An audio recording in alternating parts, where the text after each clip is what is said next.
I got an idea. Andre, you can fit. Oh, there is no way. There's no way I can do it. No, arms first. This is not going to end well.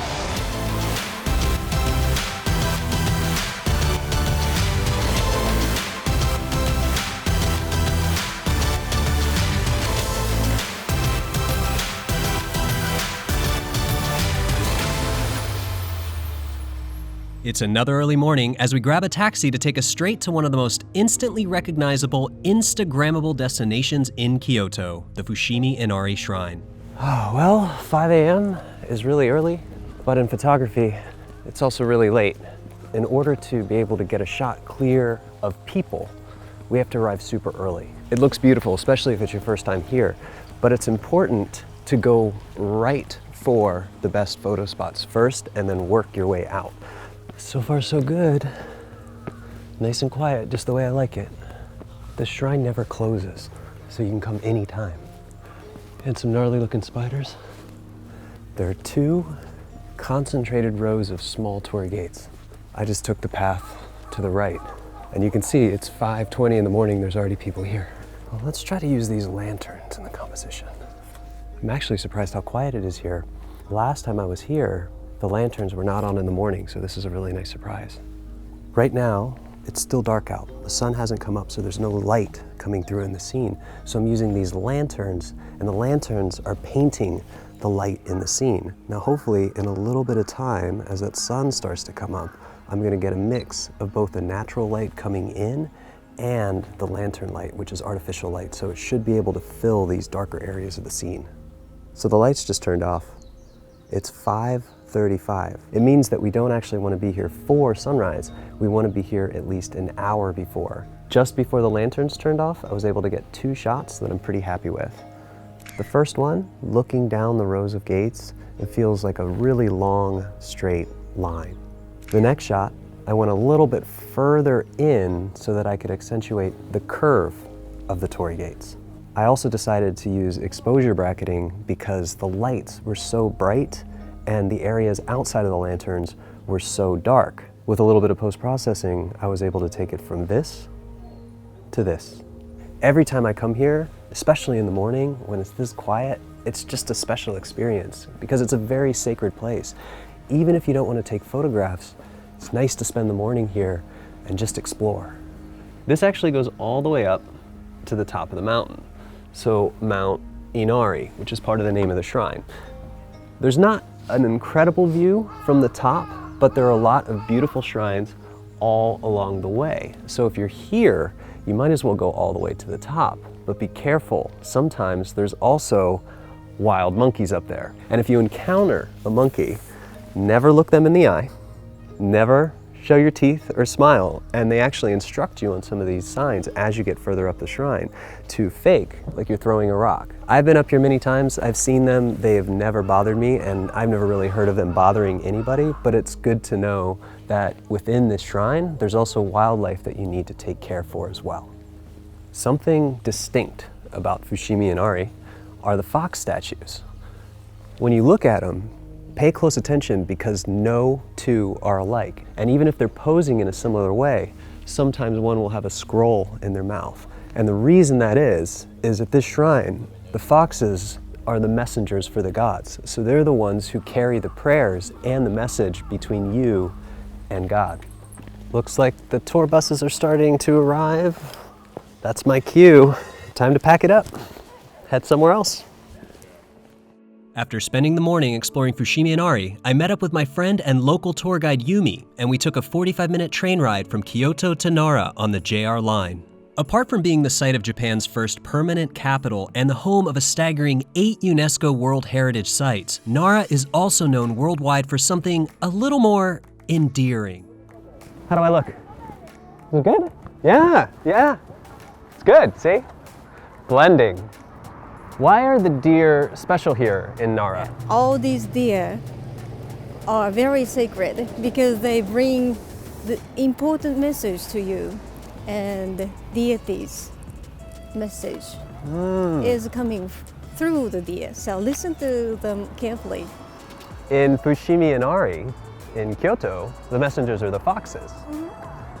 but here they're the deer, and they're considered sacred. So the city takes care of them here. They're taken care of by the government, right? That's right, yes. So clipping the antlers is a way to sort of tap down the aggression towards each other, and then also, obviously, for tourist safety. Usually deer are shy, and you really have to be lucky to see them or sneak up on them, but here, they're the opposite of shy. I don't even know what the word is. They want the attention. Some of them know how to be photographed. Like they're like, yeah, I know I look good in that shot, and they pose for you, they bow for you, and of course what they really want from you is food. That is one tasty map. Don't eat don't eat, oh, no, he's eating it. No, clearly he hasn't had enough deer cookies. All jokes aside, you should only feed these deer the crackers that can be purchased around the park. Never feed them your own food, and especially don't bring any food near them that's covered in plastic packaging. Which temple is this? This is Todaiji, Todai temple. As always happens, it had major fires twice, once in 12th century, and the second fire occurred in 16th century. The focal point of the Todaiji temple is this 15-meter tall bronze Buddha, but it also holds one hidden attraction, this small hole at the base of a pillar.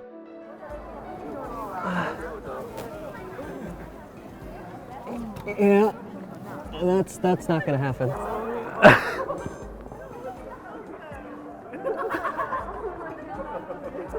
Oh no. Oh no. How did that, oh, that didn't look so good. 20 years ago, when I started working as a tour guide, I made a phone call to the temple, Todaiji temple. Well, hello, I'd like to know why this is happening here. And officially, it's nothing to do with Todaiji temple. So we don't know anything. What? Pardon me? Well, it's nothing to do with Todaiji temple. So I wouldn't say anything about that. That was the official answer. Which means you can make up anything you want. The thing people have made up is that whoever can fit through this hole will become enlightened. I think we should test that theory. Just doesn't feel right. I got an idea. Andre, you can fit. You gotta be kidding. You gotta take the antlers off, man. And maybe the backpack, and you gotta put the camera down, but I think you can get through this. Sometimes you have to strip for wisdom. It happens. Oh, there is no way. You can do it. There's right. no Just way. Look, no, arms first. No, of course, yeah. Kind of sideways, because Yeah. it's more tall than wide. This is not gonna end well.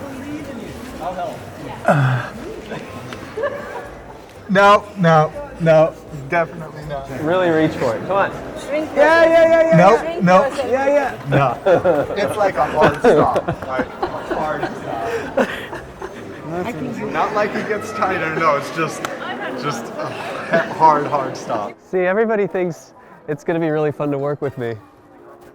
And then I try to squeeze them through the narrowest opening ever. If you want to get some peace and quiet away from the crowds, a little way up the hill is Nigatsuro Hall. Ah, whoa, has this camera been following me the whole time? And it has a little window where you can purchase a fortune. Yumi, what are these? This is for the fortune-telling paper. Oh, really? Yes. Like this? Oh, I see. And you see. And the number on it, 84. 84. You see the number over there from... Yeah, we need 84. Yes, 84. I actually, it's there in a drawer. Ooh. It's bad. It's a bad one? It's very lucky because the number of the bad luck paper is really, really small. So the chances to get the bad luck paper is very rare. So you're a very, very happy person. So I'm very lucky to be unlucky. It is the worst time you're having. Worst. I feel like I'm having a good time because I found an all-you-can-drink sake place not too long ago. That was good luck. Whenever you have the bad luck, you leave this piece of paper here, around here, on a branch somewhere, and the Buddha will take care of it. Looks like I'm not the only unlucky person today. So we can keep all this, like cluster this bad luck together. Oh yes, and you can leave your bad luck here. Don't worry about it anymore. Just like that. There you go. Goodbye, bad luck. It looks like my fortune did turn around after all. How else do you explain being able to flag a cab for the second day in a row at 4 a.m.? Arashiyama? Arashiyama. Oops, bamboo forest. Arashiyama. Hi. Arashiyama. The cab took us straight to the entrance of the forest. Arigatou gozaimasu. For photography, and you know the spot when you get there, it's actually all the way at the end. So the best thing you can do, especially if you're running late, is to just go all the way to the end, and as soon as it's over, turn around and look back. Just because we're getting here early doesn't mean we're gonna shoot it early. We're just gonna make sure we have the spot that we want. The bamboo forest looks its best about an hour and a half to 2 hours after sunrise. But unfortunately, by that time, it's full of people. So you have to catch it right at that balance around 6:30 a.m., get the shots that you like, then you can enjoy yourself walking back through it. Here's the view, and we can't see it yet because it's completely dark. You can already start to see, like, standing around here, just, there's no wrong answer. You hold up an iPhone to it and it looks amazing. Everything's a little more difficult, gloves on. But on the other hand, my hands feel amazing. This area can accommodate quite a few people if they all work together, but sometimes you'll get a group of 20 or 30 people at once. And we'll see once it starts to get light out, but the instinct is to shoot dead center. And when everybody wants to shoot dead center, everybody also first wants to shoot really wide. So you have people back here shooting as wide as possible, and then there's no room for anybody else to shoot. As the sun came up, more photographers did show up, and more. And more. A few models even came through to get their own bamboo forest photos. Eventually, around 7 a.m., the regular tourists started flooding in by taxi, train, and tour bus. It was so full you could barely take a selfie without people in it. But guess what? Because I arrived early enough, I already got my shot. Throughout this series, I'm going to be using a variety of different gear. And it all fits in this bag. And this looks like a good place to show some of it. Let's start with the first camera, the Fuji Film Gfx 50R. This is a medium format mirrorless camera. With this camera, I have two lenses. I have one wide angle that's 18 millimeter. I have one that's a variable that's right around 25 to 50 millimeter. I also have the Fujifilm X-T3. And on the Fujifilm X-T3 right now is the 8 to 16, which is like a 12 to 24 millimeter. So this is for ultra wide shots. For more telephoto, I actually have the 18 to 135, which is like a 24 to 200. So this is sort of my walk around lens. I can shoot really wide or telephoto and basically capture everything I need. Now I also have, since this is a video series, I have the X-T30, which is a smaller version of the X-T3, but has a lot of the same features. And I have a really small 16 millimeter lens on there too. I obviously have plenty of spare batteries. I also have a filter holder that attaches to the front of each lens. And I also have some step rings so it'll fit each lens. Now I'm using rings and a filter holder so that I can use square filters. Now I have two. I have a 5-stop neutral density filter and I have a 10-stop neutral density filter. I also have plenty of extra SD cards, a bunch of different cleaning cloths. As far as tripod support goes, I have some portable options. I have a little tripod here, and this is a tabletop tripod. And this is a clamp. So I can actually clamp onto different surfaces and actually get my camera in areas where I can either not put a tripod or a tripod's not allowed. And of course, I have a regular tripod as well. This is a travel tripod, meaning that it's smaller than a full-size tripod. It's the Really Right Stuff TQC 14. It's carbon fiber, and it also has a center column, which is really nice. So if I need additional height, I can actually raise this center column. Something to point out is even though all of this is in my bag right now, I don't necessarily take it everywhere. So depending on the shooting situation, I may only bring 1 camera and 1 lens, or 2 cameras and 4 lenses. It really depends on what I intend to shoot. It's amazing that all that gear fits in this bag with extra space. The bag is the Mindshift Backlight 26L. Uh-oh, maybe fortune didn't smile on me after all, because as soon as I got to Osaka later that day, it started raining. But my new friend, landscape photographer Hideki Sumi, assured me that it was okay, since the rain would also scare off most of the tourists at our next destination.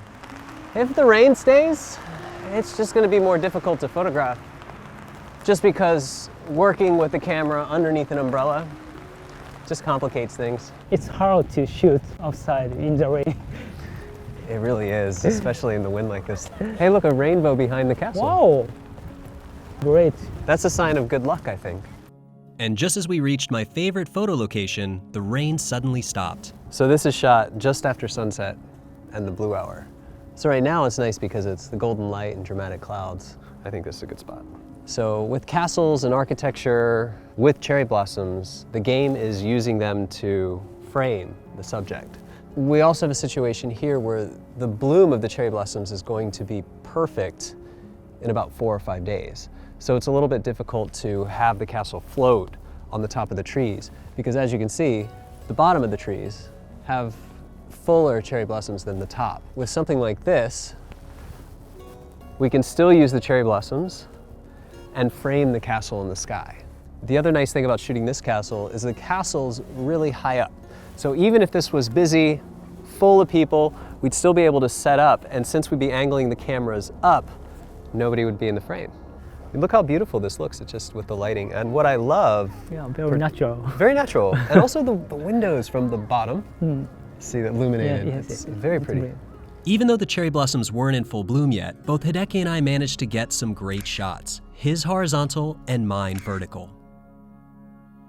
And that's a wrap on Japan. If you want to see more content, next week I'll be posting a bonus video to our Flickr Moments in Time community, where our tour guide Yumi takes us to the geisha district of Gion, and we visit some of my other favorite spots in Kyoto. We'll be back here on YouTube August 13th to start the European portion of our series that begins in the Netherlands. Until then, don't forget to give this video a like and leave us a comment about which episode you've enjoyed the most so far. Oh, wow. Everybody, check this out.